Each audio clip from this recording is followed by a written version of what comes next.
Hi friends, ഇന്നപ്പോൾ ഞാൻ വീട്ടിലെ തനിച്ചുള്ള ഒരു ദിവസമായിരുന്നു. ഞാൻ രാവിലെ തന്നെ കോഴിക്കോട്ടിലേക്ക് പോയി നോക്കിയിട്ടുണ്ടായിരുന്നു മുട്ട ഉണ്ടോന്ന്.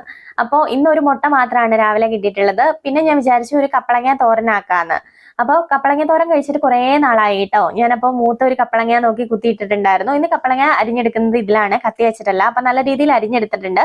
ഇനി നമുക്ക് തോരന് ആവശ്യമായിട്ടുള്ള കാന്താരി മുളക് പറിക്കാൻ വേണ്ടിയിട്ട് പറമ്പിലേക്ക് ഇറങ്ങി. കാന്താരി മുളക് എല്ലാം പറിച്ച് ഞാനൊരു ചേമ്പിലയിലാക്കി കൊണ്ടുവന്നിട്ടുണ്ട്. ഇനി നമുക്ക് ഈ തേങ്ങയും കാന്താരി മുളകും ഇത്തിരി ഉപ്പും മഞ്ഞൾപ്പൊടി ഇട്ട് ഒന്ന് മിക്സിയിൽ അരച്ചെടുക്കാം. അത് കഴിഞ്ഞ് എണ്ണ ചൂടാകുമ്പോഴേക്കും കടുക് പൊട്ടിച്ച് 2-3 ചുവന്നുള്ളിയും കൂടി അതിലേക്ക് മൂപ്പിച്ചെടുക്കാം. പിന്നെ നമ്മൾ അരിഞ്ഞു വെച്ചിട്ടുള്ള കപ്പളങ്ങ ഇട്ട് കൊടുക്കാം. പിന്നെ നമ്മുടെ ആ തേങ്ങ അരപ്പ് അതിലേക്ക് മിക്സ് ചെയ്ത് ഒരു 10 മിനിറ്റ് വേവിച്ചെടുക്കാം. വെന്ത് കഴിയുമ്പോഴേക്കും പച്ച വെളിച്ചെണ്ണ എടുത്തിട്ട് അത് നമുക്ക് വാങ്ങി വെക്കാം. അപ്പൊ തോരൻ റെഡി ആയിട്ടുണ്ട് കേട്ടോ. അപ്പൊ ഇന്ന് ഉച്ചയൂണിന് നമ്മുടെ ഒരു വത്തലമുളക് ചമ്മന്തി ഉണ്ടായിരുന്നു. പിന്നെ അതുപോലെ പരിപ്പ് കറി, കപ്പളങ്ങ തോരൻ, നെല്ലിക്ക അച്ചാറ്. വീഡിയോ ഇഷ്ടപ്പെട്ടാൽ ലൈക്ക് ചെയ്യണേ.